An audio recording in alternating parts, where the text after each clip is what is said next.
Hello friends, हम सभी अपने जीवन में एक संघर्ष की यात्रा कर रहे हैं।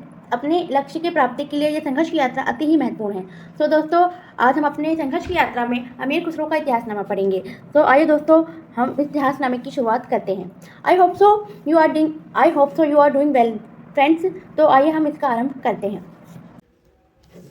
अमीर खुसरो मध्यकालीन भारत के सबसे बहुमुखी व्यक्तियों में से एक का जन्म 1253 में उत्तर प्रदेश के पटियाली नामक स्थान में हुआ था। उनका असली नाम अबुल हसन यामीन अल दीन खुसरो था, जबकि अमीर खुसरो उनका उपनाम था। अमीर खुसरो देहलवी के रूप में भी जाने जाने वाले यह रचनात्मक शास्त्रीय कवि दिल्ली के 7 से अधिक शासकों के शाही साम्राज्यों से जुड़े थे। अमीर खुसरो का जीवन इतिहास वास्तव में एक प्रेरणादायक है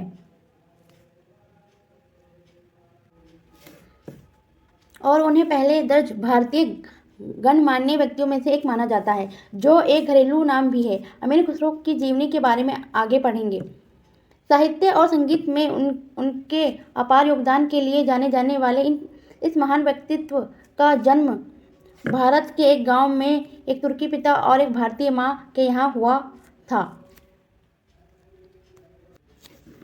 उन्होंने कम उम्र में अपने पिता को खो दिया और फिर अपने नाना नानी के पास चले गए। उनके दादा ने सम्राट गयासुद्दीन बलबन के शाही महल में सैनिकों की बादी उपस्थिति मास्टर के रूप में सेवा की। खुसरो अपने समय के सभी प्रसिद्ध साहित्यकारों के संपर्क में थे। जब वे अपने दादा के साथ निधि सभाओं में भाग लेने के लिए शाही दरबार में जाते थे, इसने उन्हें कविता लेने और संगीत जैसी ललित कलाओं में शामिल होने के लिए प्रेरित किया। उन्होंने घुड़सवारी भी सीखी और मार्शल आर्ट का प्रशिक्षण भी प्राप्त किया। प्रसिद्ध सूफी संत हजरत निजामुद्दीन औलिया उनके आध्यात्मिक गुरु थे।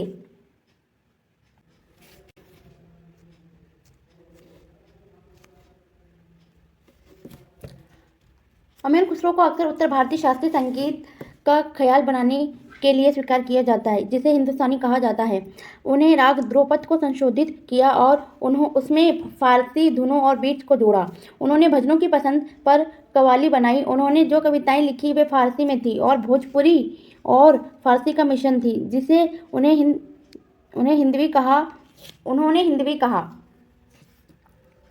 इन कविताओं को बाद में हिंदी और उर्दू में विकसित किया गया।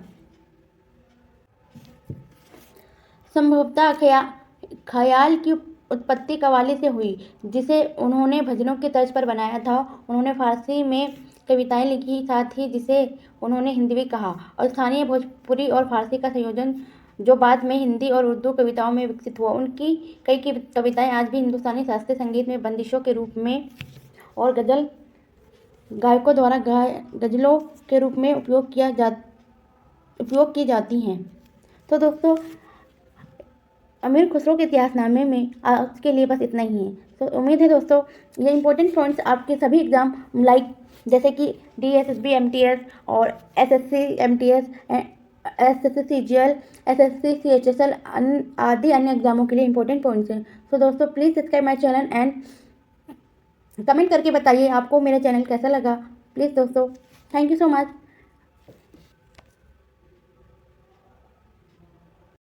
हेलो फ्रेंड्स, हम सभी अपने जीवन में एक संघर्ष की यात्रा कर रहे हैं। अपने लक्ष्य की प्राप्ति के लिए ये संघर्ष की यात्रा अति ही महत्वपूर्ण है। तो दोस्तों, आज हम अपने संघर्ष की यात्रा में अमीर खुसरो का इतिहासनामा पढ़ेंगे।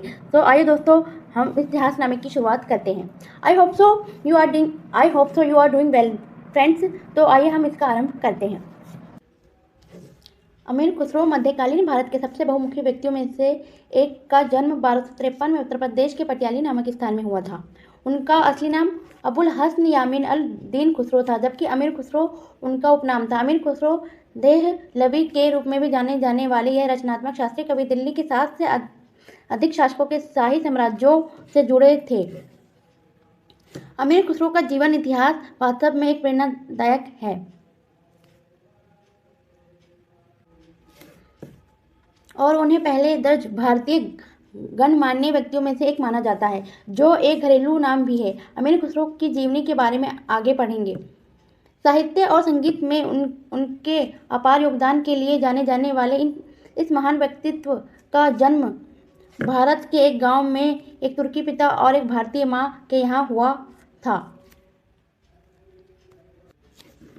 उन्होंने कम उम्र में अपने पिता को खो दिया और फिर अपने नाना नानी के पास चले गए। उनके दादा ने सम्राट गयासुद्दीन बलबन के शाही महल में सैनिकों की भांति उपस्थिति मास्टर के रूप में सेवा की।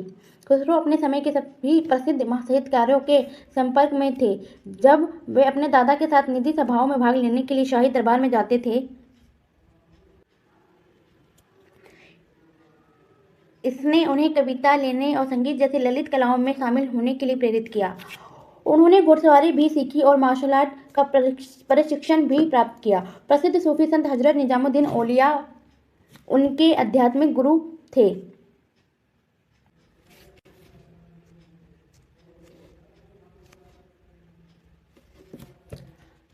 अमीर खुसरो को अक्सर उत्तर भारतीय शास्त्रीय संगीत का ख्याल बनाने के लिए स्वीकार किया जाता है, जिसे हिंदुस्तानी कहा जाता है।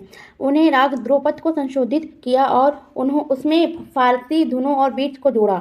उन्होंने भजनों की पसंद पर कव्वाली बनाई। उन्होंने जो कविताएं लिखी वे फारसी में थी और भोजपुरी और फारसी का मिश्रण थी, जिसे उन्होंने हिंदवी कहा। इन कविताओं को बाद में हिंदी और उर्दू में विकसित किया गया। संभवतः ख्याल की उत्पत्ति कव्वाली से हुई, जिसे उन्होंने भजनों की तर्ज पर बनाया था। उन्होंने फारसी में कविताएं लिखी, साथ ही जिसे उन्होंने हिंदवी कहा, और स्थानीय भोजपुरी और फारसी का संयोजन जो बाद में हिंदी और उर्दू कविताओं में विकसित हुआ। उनकी कई कविताएं आज भी हिंदुस्तानी शास्त्रीय संगीत में बंदिशों के रूप में और गजल गायकों द्वारा गजलों के रूप में उपयोग की जाती हैं। तो दोस्तों, अमीर खुसरो के इतिहासनामे में आज के लिए बस इतना ही है। तो उम्मीद है दोस्तों ये इम्पोर्टेंट